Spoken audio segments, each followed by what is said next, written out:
జ్ఞానవాపి మసీద్లో హిందువుల పూజలపై మసీదు కమిటీ పిటిషన్ను అలహాబాద్ హైకోర్టు కొట్టేసింది. వారణాసి జిల్లా కోర్టు ఇచ్చిన తీర్పుపై మసీదు కమిటీ అభ్యంతరం వ్యక్తం చేస్తూ పిటిషన్ దాఖలు చేసింది. మసీద్ ఆవరణలో అసలు హిందూ దేవుళ్ల ప్రతిమలు లేవని, 1993 వరకు అసలు పూజలే జరగలేదని మసీదు కమిటీ సుప్రీంకోర్టును ఆశ్రయించింది.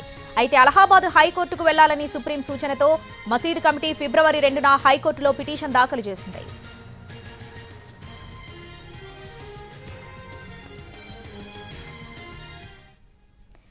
జ్ఞానవాపి మసీదులో హిందువుల పూజలపై మసీదు కమిటీ పిటిషన్ను అలహాబాద్ హైకోర్టు కొట్టేసింది. దీనికి సంబంధించి పూర్తి అప్డేట్స్ మా ప్రతినిధి రాజు ఢిల్లీ నుంచి లైవ్ లో అందిస్తారు. రాజు,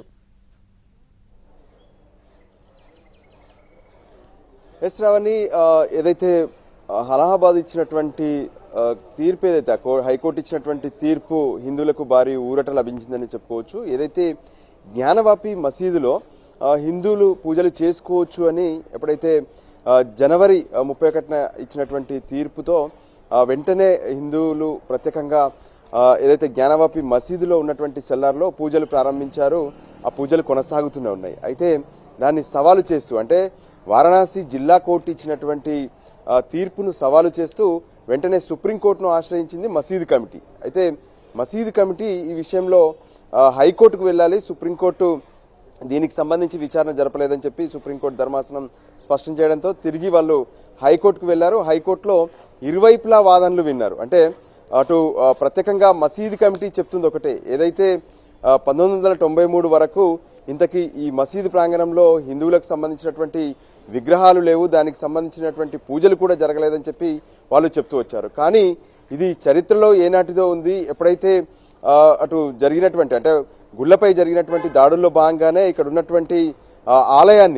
ఉన్నటువంటి ఆలయాన్ని కూల్చివేసి మళ్ళీ మసీదు కట్టారని చెప్పి హిందువులు తమ వద్ద ఉన్నటువంటి ఆధారాలతో ప్రత్యేకంగా వాదనలు కూడా వినిపించారు. సో ఫైనల్ గా ఈ రోజు, అంటే కొద్దిసేపటి క్రితం ఇచ్చినటువంటి తీర్పులో ప్రత్యేకంగా హైకోర్టు చెప్పింది ఒకటే, అంటే హిందువులు చేస్తున్నటువంటి పూజలు కంటిన్యూ చేసుకోవచ్చు. ఎవరైతే మసీదు కమిటీ, అంజుమన్ ఇంతజామా మసీదు కమిటీ వేసినటువంటి పిటిషన్లను హైకోర్టు కొట్టివేసింది. సో దాంతో ఇక హిందువులు ప్రస్తుతం జరుగుతున్నటువంటి ఏవైతే పూజలు ఉన్నాయో జ్ఞానవాపి మసీదులో ఉన్నటువంటి సెల్లార్లో ప్రస్తుతం హిందువులకు సంబంధించినటువంటి, అంటే ఏదైతే శివుడికి సంబంధించినటువంటి భోలేనాథ్కి సంబంధించినటువంటి విగ్రహాలను పెట్టి పూజలు కొనసాగిస్తున్నారు. సో వాటిని కొనసాగించుకోవచ్చు.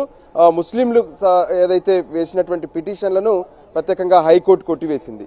దాంతో ప్రత్యేకంగా అక్కడ ఉన్నటువంటి హిందువుల తరపున వాదనలు వినిపించినటువంటి అడ్వకేట్స్ సైతం స్పష్టంగా చెప్తున్నారు, హిందువులకు సంబంధించినటువంటి ఏదైతే, అంటే కాశీ విశ్వనాథుడి ఎదురుగా ఉండేటటువంటి స్థలం ఇది. సో అక్కడ ఖచ్చితంగా హిందూ గుడి ఉంది.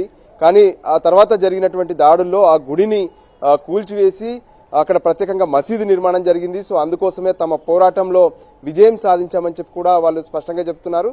సో మొత్తానికి హిందువులకు సంబంధించి అయితే భారీ ఊరట అలహాబాద్ హైకోర్టులో లభించిందని చెప్పుకోవచ్చు. శ్రావణి.